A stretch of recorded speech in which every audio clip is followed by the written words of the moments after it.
Hello, welcome to Ramya's family vlog. അപ്പോൾ നമ്മൾ കുറേ ദിവസത്തിന് ശേഷമാണ് കേട്ടോ ഒരു ലോങ് വീഡിയോ ആയിട്ട് വരുന്നത്. സംഭവം എന്ന് പറയുന്നത് 2-3 ദിവസമായിട്ട് ഹേനു ബേബി പോണം പോണം എന്ന് വിചാരിച്ച് പറഞ്ഞുകൊണ്ടിരുന്ന ഒരു സ്ഥലത്തേക്കാണ് ഞങ്ങൾ ഈ രാത്രി എല്ലാവരും കൂടെ വെച്ച് പിടിച്ചങ്ങ് പോകുന്നത്. സംഭവം എന്ന് പറയുന്നത് കുറേ നാളായിട്ട് നെയ്യാറ്റിൻകരയിൽ ഒരു എക്സ്പോ നടക്കുന്നുണ്ട്. അപ്പോൾ അതിന് പോകാനായിട്ട് റെഡിയാണ്. അപ്പം നമ്മൾ ഇറങ്ങിയപ്പോൾ തന്നെ ഒരു 7:30 ഒക്കെ ആയിട്ടുണ്ടായിരുന്നു. സോ ഞങ്ങൾ എന്ത് ചെയ്തു, ആദ്യം തന്നെ പുറത്തിവിളയിലുള്ള നമ്മുടെ ശരവണ ഭവനിൽ കയറി ഫുഡ് കഴിച്ചിട്ട് പോകാമെന്ന് വിചാരിച്ചു. കാരണം ഇല്ലെങ്കിൽ ലേറ്റ് ആയി പോകഴിഞ്ഞാൽ എല്ലാവർക്കും ഒത്തിരി വിശക്കും, കുഞ്ഞും അധികം നേരം ഇരിക്കത്തില്ല. സോ അതുകൊണ്ട് നമ്മൾ ആദ്യം തന്നെ ഫുഡൊക്കെ ഓർഡർ ചെയ്ത് ഫുഡൊക്കെ കഴിച്ചതിന് ശേഷം ഇറങ്ങാമെന്ന് വിചാരിച്ചു. അങ്ങനെ അവരവർക്ക് ഇഷ്ടപ്പെട്ട ഫുഡും കാര്യങ്ങളൊക്കെ ഓർഡർ ചെയ്ത് ഒരു നല്ല അടിപൊളി ഫിൽറ്റർ കോഫിയൊക്കെ കുടിച്ചാണ് ഞങ്ങൾ അവിടെ നിന്ന് ഇറങ്ങിയത്. പിന്നെ അവിടെ സ്ഥിരം നമ്മൾ പോകുന്നത് കൊണ്ട് തന്നെ നമുക്കറിയാം വലിയ ഡിലേ ഒന്നും അടുപ്പിക്കാതെ തന്നെ ഫുഡ് കിട്ടുമെന്നുള്ളത്. സോ എന്നത്തെയും പോലെ നല്ല രീതിയിൽ അടിപൊളിയായിട്ട് ഫുഡ് കഴിക്കാൻ പറ്റി. വലിയ താമസമൊന്നും ഉണ്ടായിരുന്നില്ല. അവിടുന്ന് നേരെ ഞങ്ങൾ വിട്ടുപോയത് എക്സ്പോ കാണാൻ വേണ്ടിയിട്ടായിരുന്നു. ഒരു റോബോട്ടിക് എക്സ്പോ എന്നാണ് അവിടെ ഞങ്ങൾ കേട്ടത്. അപ്പോൾ ഞങ്ങൾക്കും ഫസ്റ്റ് എക്സ്പീരിയൻസ് തന്നെയാണിത്. അപ്പോൾ ഞങ്ങൾ ചെന്ന് കയറിയപ്പോൾ തന്നെ ഏകദേശം 8:45 അടുപ്പിച്ചായിട്ടുണ്ടായിരുന്നു. അപ്പോൾ തിരക്കൊക്കെ ഭയങ്കര കുറവാണ്. എല്ലാവരും തിരിച്ചു വരുന്ന സമയത്താണ് ഞങ്ങൾ അകത്തോട്ട് കയറുന്നത്. ഞങ്ങൾ വിചാരിച്ചു ഞങ്ങളെ ഇറക്കി വിടുമെന്ന്, പക്ഷേ അങ്ങനെയൊന്നും ഉണ്ടായില്ല. ഞങ്ങൾ ടിക്കറ്റൊക്കെ എടുത്തു. 100 rupees ആണ് കേട്ടോ പെർ ഹെഡിന് വരുന്നത്. അപ്പോൾ അതിൽ ഞങ്ങൾ കുഞ്ഞുണ്ടായിരുന്നതുകൊണ്ട് 4 പേർക്ക് എടുക്കേണ്ടി വന്നുള്ളൂ, കുഞ്ഞിനെ എടുക്കേണ്ടി വന്നില്ല. പിന്നെ അതിനകത്തോട്ട് കയറുമ്പോൾ ഭയങ്കര അടിപൊളി കാഴ്ചകളാണ് കേട്ടോ. ഞങ്ങൾ ഫസ്റ്റ് കയറിയപ്പോൾ കണ്ടത് ഈ ഒരു വൈറ്റ് ഫിഷാണ്. ഫിഷ് എന്ന് പറഞ്ഞാൽ നല്ല ഭംഗിയുള്ള ഫിഷ്. അത് എങ്ങനെ പറഞ്ഞു തരണമെന്നുള്ളത് എനിക്കറിയത്തില്ല. അടിപൊളിയാണ് കേട്ടോ ഈ എക്സ്പീരിയൻസ്. എന്തായാലും നെയ്യാറ്റിൻകര ഭാഗത്തുള്ളവർ മസ്റ്റായിട്ട് പോയി കാണുക. അടിപൊളിയാണ് കേട്ടോ ഇത്.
ഈ ഒരു ഫിഷ് ഉണ്ട്, നമുക്ക് മഴവില്ലെന്നൊക്കെ തോന്നുന്ന പോലത്തൊരു ഫിഷാണ് കേട്ടോ ഇത്. കണ്ടപ്പോ മുതൽ ഹേനു ബേബി പറഞ്ഞുകൊണ്ടിരിക്കുന്ന ഒരു കാര്യമുണ്ട് കേട്ടോ. എന്താന്നറിയോ, ഞാൻ അത് ഓഡിയോ ഇടാട്ടോ. വിട്ടിട്ടാ ഏട്ടാ.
ഇതെല്ലാം കണ്ട് തളർന്നു വന്നപ്പോഴത്തേക്കും ഭയങ്കര ഇൻട്രസ്റ്റിംഗ് ആയിട്ടുള്ള വേറൊരു സംഭവം കണ്ടു കേട്ടോ. ഒരു 2 മത്സ്യകന്യകമാര്. എൻ്റെ പൊന്നോ, ഒരു രക്ഷയില്ലായിരുന്നു. നമ്മൾ കണ്ടോണ്ട് ഇങ്ങനെ നിക്കും. നമ്മള് എത്ര സമയം വേണേ അവിടെ നിക്കുമെന്ന് എനിക്ക് തോന്നിപ്പോയി. ഞാൻ കുറേ നേരം നോക്കിക്കൊണ്ടിരുന്നായിരുന്നു കേട്ടോ. ഞാൻ റോബോട്ടിക് എക്സ്പോ ഒന്നും ശരിക്കും പറഞ്ഞാൽ ആസ്വദിച്ചിട്ടുണ്ടായിരുന്നില്ല. ഇതായിരുന്നു നല്ലതായിട്ട് എക്സ്പീരിയൻസ് ചെയ്ത ഒരു സംഭവം. ഫസ്റ്റ് ടൈമാണ് കേട്ടോ ഞാൻ റിയൽ ആയിട്ട് കാണുന്നത്. വീഡിയോസിലൊക്കെ കണ്ടിട്ടുണ്ടെന്നല്ലാതെ റിയൽ ആയിട്ട് ഇപ്പോഴാണ് ഞാനിതൊന്ന് എക്സ്പീരിയൻസ് ചെയ്യുന്നത്. സോ ഞാൻ കുറേ നേരം അവിടെ നിന്നു. ഞാൻ മാത്രമല്ല കേട്ടോ, ഇത് ഭയങ്കരമായിട്ട് ഇഷ്ടപ്പെട്ടു. അമ്മയ്ക്കും ഭയങ്കരമായിട്ട് ഇഷ്ടപ്പെട്ടു. അമ്മയെ ഒത്തിരി നേരം ഞങ്ങളുടെ കൂടെ നിന്നു, കുറേ നേരം കണ്ടു. അയ്യോ, നല്ല രസമുണ്ട്. ഇത് എക്സ്പീരിയൻസ് ചെയ്യേണ്ട ഒരു സംഭവം തന്നെയാണ് കേട്ടോ.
അങ്ങനെ റോബോട്ടിക് എക്സ്പോ ഒക്കെ കണ്ടതിന് ശേഷം നമ്മൾ പർച്ചേസ് ചെയ്യാൻ വേണ്ടി കുറേ സംഭവങ്ങളുണ്ട് അവിടെ.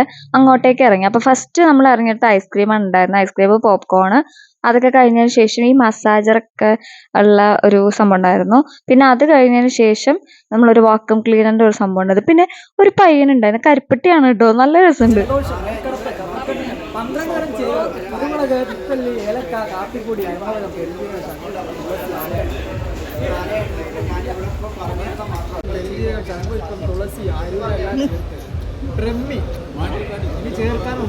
അടുത്ത സംഭവം എന്ന് പറയുന്നത് ചക്ക മുളയരി എന്ന് പറയുന്ന സംഭവമാണ്. സംഭവം എന്ന് പറയുന്നത് നമുക്ക് എല്ലാത്തിനും ട്രയൽ നോക്കാൻ പറ്റുമായിരുന്നു. അപ്പോൾ എല്ലാം നമ്മുടെ കയ്യിൽ വെച്ച് തന്നിട്ടുണ്ട്. ഞാൻ കഴിച്ചിട്ടില്ല കേട്ടോ ഈ സംഭവം. പിന്നെ മൊബൈൽ കവറുകൾ, പിന്നെ അത്രയൊക്കെ ഉള്ളൊരു ഷോപ്പ് ഉണ്ടായിരുന്നു. പിന്നെ ബുക്സ്, അത് കുഞ്ഞു പിള്ളേർക്കും വലിയവർക്കും ഒക്കെ വായിക്കാൻ പറ്റുന്ന കുറേ ബുക്സ് ഒക്കെ ഉള്ള ഒരു ഏരിയ ഉണ്ടായിരുന്നു. അവിടെ ഒത്തിരി പേര് നോക്കുന്നൊക്കെ ഉണ്ടായിരുന്നു കേട്ടോ. നല്ല രീതിയിലുള്ള അത്യാവശ്യം കളക്ഷൻസ് അവിടെ ഉണ്ടായിരുന്നു. പിന്നെ അത് കഴിഞ്ഞ് നമ്മൾ തൊട്ടപ്പുറത്തെ സൈഡിലോട്ട് നോക്കിയപ്പോഴത്തേക്കും ഹൽവയായിരുന്നു. അത് ഭയങ്കര വെറൈറ്റി ഹലുവകൾ, നമ്മൾ കണ്ടിട്ടില്ലാത്തതും കഴിച്ചിട്ടില്ലാത്ത കുറേ വെറൈറ്റി ഹലുവകൾ ഉണ്ടായിരുന്നു. അതുപോലെ തന്നെ അവരുടെ തന്നെ എന്തൊരു മസാല ഇട്ടൊക്കെ വെച്ച ഒരു പൊരി പോലത്തെ കുറേ സംഭവങ്ങൾ ഇങ്ങനെ, അത് ഒരു കവറിൽ കെട്ടിയിട്ട് ഇങ്ങനെ പാക്കറ്റിൽ വെച്ചിട്ടുണ്ടായിരുന്നു. ഏനി ബേബി എന്തൊക്കെയോ പറക്കി എടുക്കുന്നുണ്ടായിരുന്നു കേട്ടോ ആ സൈഡിൽ നിന്ന്. പിന്നെ അത് പോയിട്ട് മുറുക്കുകളുണ്ടായിരുന്നു അവിടെ തന്നെ. പിന്നെ തൊട്ടിപ്പുറത്തെ കടയിൽ ഞാൻ നോക്കിയപ്പോഴത്തേക്ക് പണ്ട് സ്കൂളിൽ പുറത്തൊക്കെ ഇങ്ങനെ വിൽക്കാൻ വെച്ചിരുന്ന കുറേ മിഠായികള് ശരിക്കും പറഞ്ഞാൽ ഇതിലെല്ലാം ഞാനും കഴിച്ചിട്ടില്ല കേട്ടോ. പണ്ട് സ്കൂളിൽ പഠിക്കുന്ന സമയത്ത് കഴിച്ചിട്ടുള്ള 1-2 ഇതിന്റെ ഇടയിൽ ഞാൻ കണ്ടിട്ടുണ്ടായിരുന്നു. പിന്നെ കഴിച്ചിട്ടില്ലാത്ത കുറെ വെറൈറ്റീസും ഞാൻ കണ്ടായിരുന്നു. ഞാൻ ഇച്ചാനോട് പറയായിരുന്നു സ്കൂളിന്റെ പുറം ഭാഗം എനിക്ക് ഓർമ്മ വരുന്നു ഭയങ്കരമായിട്ട്.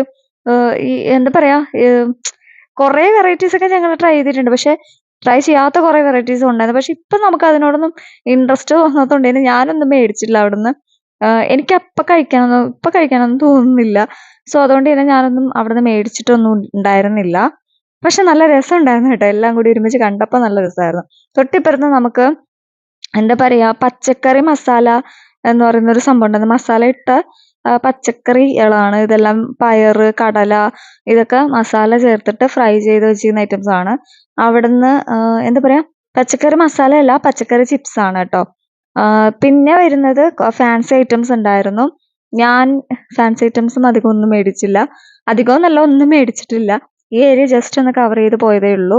പിന്നെ വരുന്നത് കുഞ്ഞു പിള്ളേർക്കുള്ള ഈ കളർ ചെയ്യുന്ന ബുക്ക്, പിന്നെ അങ്ങനത്തെ ABCD ഒക്കെ വരുന്ന ചെറിയ ബുക്കുകൾ ഉണ്ടായിരുന്നു. പിന്നെ അവർക്ക് ഇഷ്ടപ്പെടുന്ന രീതിയിലുള്ള പെന്ന്, പെൻസില്, എറേസർ, ഷാർപ്നർ, അങ്ങനെ കുറേ സംഭവങ്ങൾ ഉണ്ടായിരുന്നു. അതും ഭയങ്കര ക്യൂട്ടായിട്ടാണ് കേട്ടോ അതൊക്കെ ഉണ്ടാക്കി വെച്ചിരിക്കുന്നത്.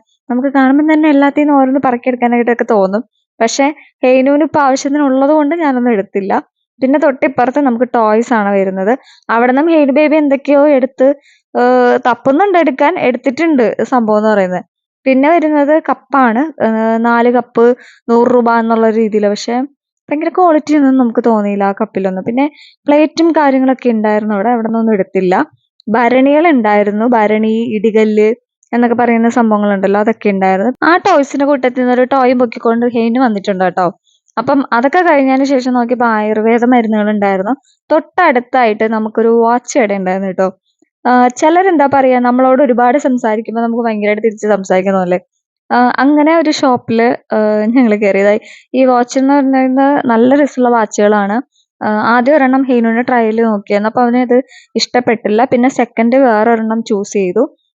ആ പുള്ളി എന്ന് പറയുന്നത് ഭയങ്കര കംഫർട്ടായിരുന്നു കേട്ടോ. നമുക്ക് അവന് ഇഷ്ടമുള്ളതൊക്കെ എടുത്ത് ട്രയലിന് ചെയ്യിപ്പിക്കാനൊക്കെ ഭയങ്കര ഇതായിരുന്നു. പിന്നെ പുള്ളി നല്ലതായിട്ട് സംസാരിക്കുന്നുണ്ടായിരുന്നു. യൂട്യൂബ് ചാനലാണോ ചോദിച്ചു. യൂട്യൂബ് ചാനലാണെങ്കിൽ സബ്സ്ക്രൈബ് ചെയ്യാം, എന്താ ഐഡിയ എന്താന്നൊക്കെ ചോദിച്ചു ഞങ്ങളുടെ അടുത്ത്. പിന്നെ ഭയങ്കര ഭയങ്കര കാര്യമായിട്ടാണ് സംസാരിച്ചത്. പുള്ളി ദുബായിക്കാരനാണ് കേട്ടോ. അവിടെ നിന്നാണ് ഈ വാച്ചുകളും കാര്യങ്ങളും ഒക്കെ ഇവിടെ കൊണ്ടുവന്ന് ഇവിടെ നിന്ന് സെയിൽ ചെയ്തിട്ട് തിരിച്ചു പോവുകയാണ് ചെയ്യുന്നതെന്നാണ് ഞങ്ങളോട് പറഞ്ഞത്. പിന്നെ യൂട്യൂബ് ചാനൽ സബ്സ്ക്രൈബ് ചെയ്തു കേട്ടോ പുള്ളി. പിന്നെ നമ്മള് വാച്ച് എന്ന് പറയുന്നത് അത്യാവശ്യം ക്വാളിറ്റി ഉള്ള വാച്ച് തന്നെയായിരുന്നു.